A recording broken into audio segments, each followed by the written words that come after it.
Well, hello everyone. I'm gonna make this video and post it into a group of trash men or trash women, trash persons, whatever you prefer. Um, but I'm also gonna leave it broadly on YouTube because it might be someone else can stumble across this in the similar situation and find some use out of it. What I'm doing is I'm part of a very small trash company that has recently adopted Sideload trash or Sideload operation, automatic sideload, ASL. There's a lot of different terms for it, but basically it's a truck that is a right-hand side drive with an arm that sits off the right side and it grabs trash off the right side. Automates it so one guy can increase the capacity in which an operation can pick up trash. Now, if you're a large operation with a lot of trucks, a lot of routes, you can subscribe to a service or have someone else do your routing for you, and the cost of that service can be absorbed across multiple routes, so you can justify that cost. We don't have that resource. We figured we'll do it in-house since we're taking rear load routes, condensing them down. Instead of multiple rear load trucks and rear load routes, we're packing it all together into an image similar to what you see here. This is going to be about 700 stops. Now, if you're already a veteran driver, you might say to yourself, 700 stops is a piece of cake. Now, here's the thing. There's 3 scenarios in which I would describe trash can exist. One is where the city provides their service and the trucks and the cart. So the city will actually buy the truck fleet and maintain it and run the operation. The other one is the city contracts for a private hauler to come in and do all that. So the private hauler is still a private company, but picks up the entire town. Both those scenarios, you can get a lot of density, a lot of cans, one right after another. I operate in a condition where there's other haulers within the city, and the city's kind of like it's an open market. So a hauler, you might be picking up trash next to your competitor who's right next door, or the neighbor next door has the competitor's trash.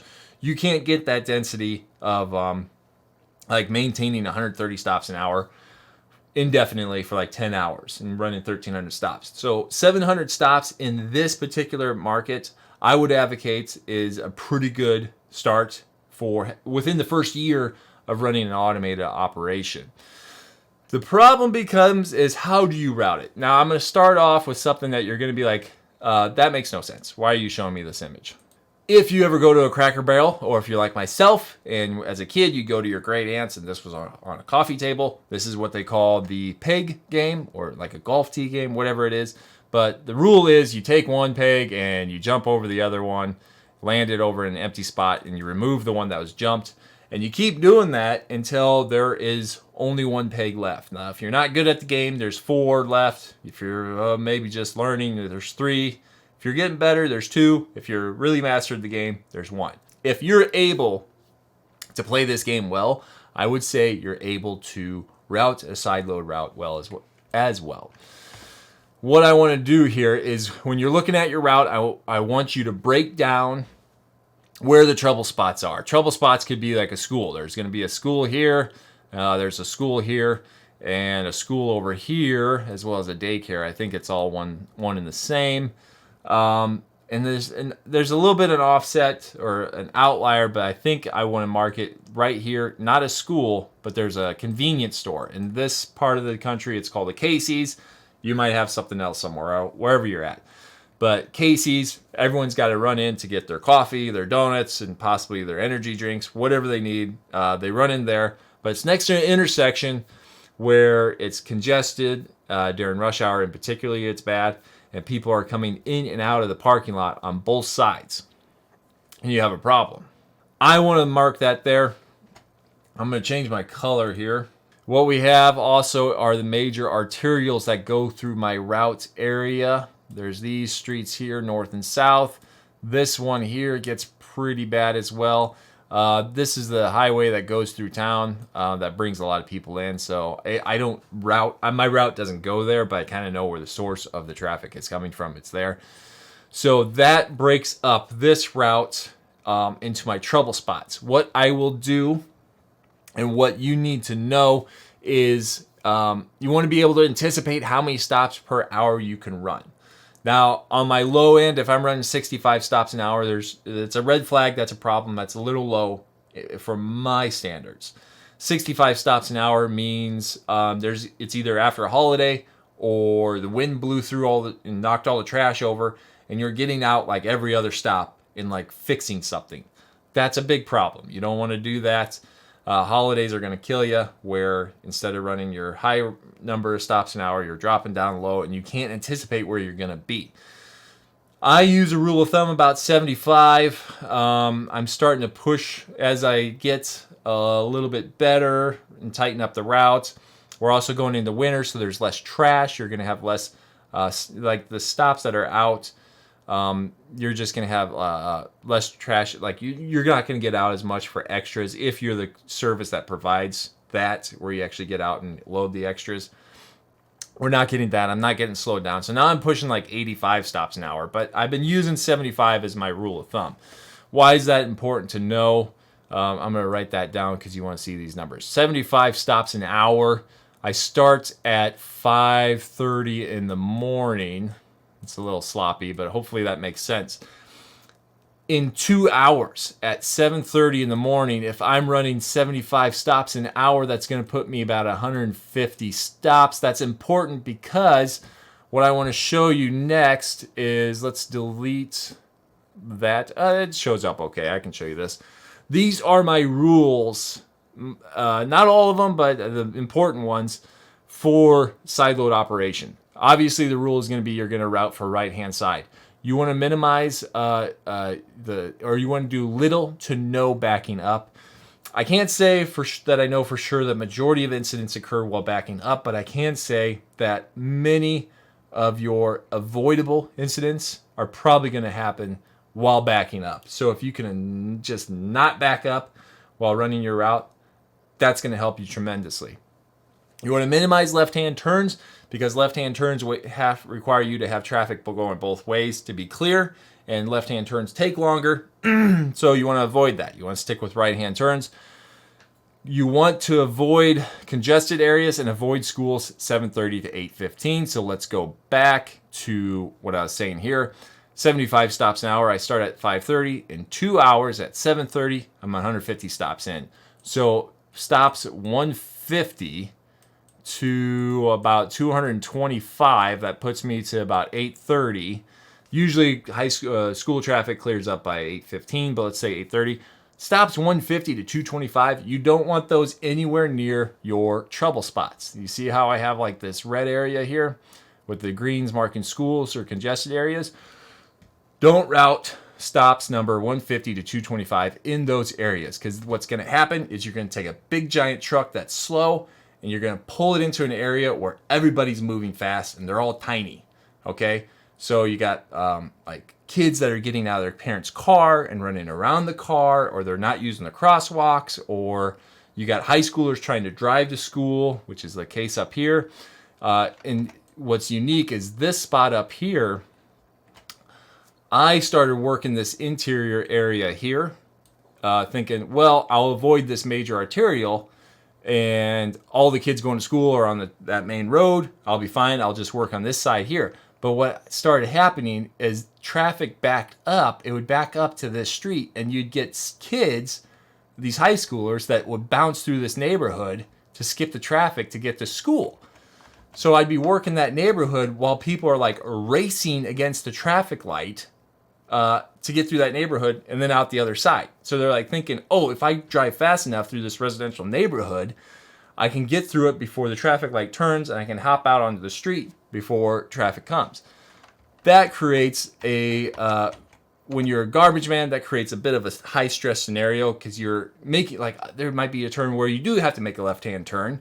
And that's when someone's trying to pass you on your left. You're driving on the right-hand side, so your visibility to the left isn't as good. And that's where people are racing to get around you. So I routed that one. I included that as part of my no-go zone during school time, like while school's getting into session. So those are the rules. That's kind of the big framework. Then what I want to do is I want to break it down into chunks. For this route, I might chunk this one first and then work my way over here and start working kind of this chunk out of the way. And then I start working As I get closer to school, I'll start working towards the inside, this little core area, while kids are getting into school. And then after that 8:15 mark, I'll go back to crossing that major street or going into these congested areas and route it that way. So I don't think of stops 1 through 700. Now, a computer might be able to do it and route this better. I don't doubt that. It can do the calculations for hundreds of thousands of scenarios instantaneously and optimize the route. I understand that, but this is just how I do it. If I have to do it with just the resources I have, like the manual resources, basically me interfacing with the computer. So now that I broke it down into chunks, or roughly, let's look at how to do the nitty gritty. What you have here, I'm going to change the color so it's a little easier to see. This is the easiest layout possible. Very simple grid pattern. It's the best one to start off with. The way I do it, using the rules that are both like industry rules as well as the rules I set for myself, I'll come in here and assume I'm not drawing right down the street, because I want you to know that if I draw on this side of the street, I'm picking up that side of the street. Is I do this. Okay. So see how I'm just looping, grabbing everything. Loop, loop, loop. And now you've finished that interior. If you want to finish up the stops on the outside, assuming I actually routed a little bit different, but we're not going to show the whole map. But this gives you an idea of what you're trying to do. And then you're exiting somewhere where you can go off to the next chunk. So there's that. I'm going to show you this one. It's a little bit more complicated. How I'll route this one is I'll do the outside perimeter first, grabbing these outside stops. This is a cul-de-sac, another cul-de-sac. Here's a major arterial. I'm going to mark that with a red so you understand that's what that is. This is a major street. That's a lot of traffic. Once kids are in school and people are at work, it's not so bad, but I just want you to know that's something to consider. Then I cross here. I'm running the outside of this perimeter. Got to look around my camera. It's a little confusing. There we go. And then I make a right turn, run a cul-de-sac in here. This one I have to drive straight across the street, and there's actually a little access street here for all these stops. So then once I drive across, I go up, grabbing right-hand side, make a right-hand turn, go across, and then pick up the inside here. This stop here is just a little bit behind, so I actually do back up and grab that one and then continue with a loop pattern. This stop here was a bit of an outlier when I routed it. The address is for here, but they actually set it out here, so it's not the best routing. I do back up, I grab it, I go up, and then let's see. Actually, I think I may have messed this up. Oh, I know where I messed this up. Before I went down here, I went and did this one, came over here, and then ran the inside of this, came back, then I ran this stop, and then I would finish over here, then come back down, grab this last stop, continue off into this next chunk over here. So that's how I routed that one, if that makes sense. Another one's a little complicated. Like I said, this is that street where the school is up here. There's a major street here and here, but this is where the traffic gets backed up to here, and you got people diverting through the neighborhood to skip out and get back onto the street here. So I route this. I just don't even do this anywhere near the time that kids are going to school. I routed it way later so I can get there after everything's settled down. But I tried to have it be like I exit where I enter. So this one, I'm leaving this neighborhood on the south side, picking up the right-hand side, come in, grab the outside. Then I run up here. There's a neighborhood up north. Grab that because I got to cross a highway to get to it. Come back down. Then I start running my loop, right-hand side with a right-hand turn, right-hand turns, right-hand side. Going back through. I didn't have any stops on this side here, so I don't go there. Then I do right turn, get back on this major street, grab this little oddball here at that intersection. There's a funny story. We had another stop there that kept putting extras out like every week. And I'd be getting there when there's like traffic trying to get through this traffic light. So the light would be red.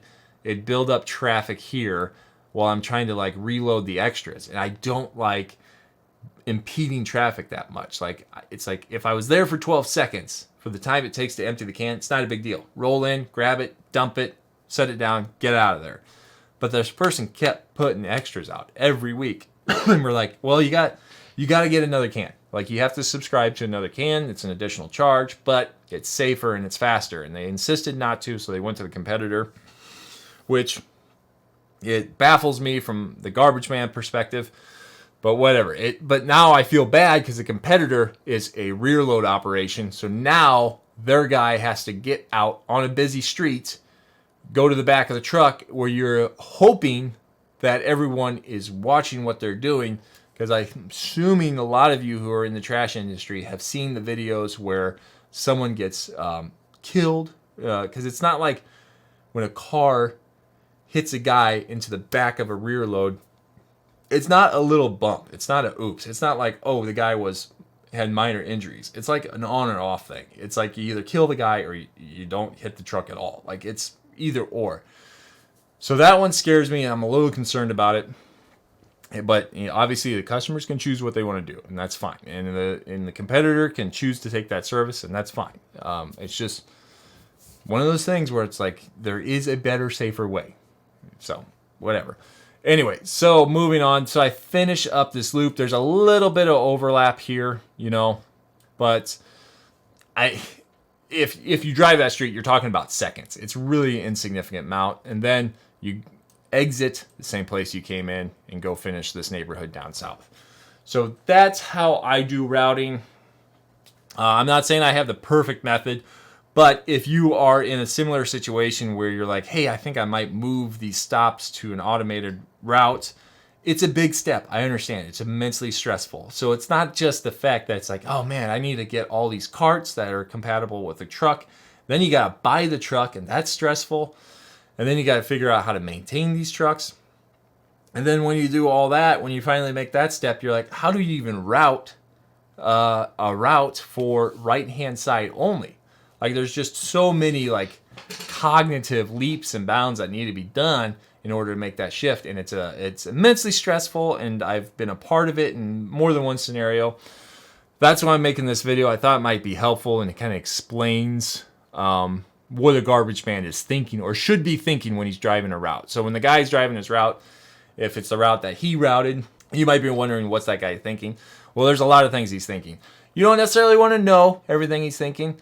I come home and sometimes I share with my wife what I'm thinking, and she doesn't even want to know. But in terms of this industry, the optimal driver should be thinking about safety and efficiency. As I'm going through the route, I'm checking these stops off on a tablet.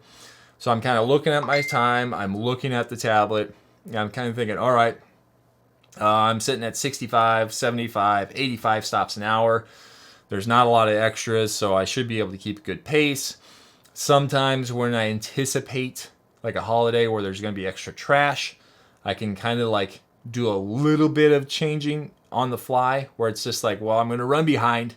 So I'm going to go avoid this area, skip a few stops to go pick up this other area, and then come back once things settle down. It's not something I do very often, but you kind of want to have these improvisations in the back of your head for when that does happen. So I hope that was helpful to you if you're in a similar situation. And if you have other suggestions or even recommended software, I'm always a big fan of like new, useful software. So if you have anything like that, as far as if it's helpful, comment below. If you got suggestions, comment below.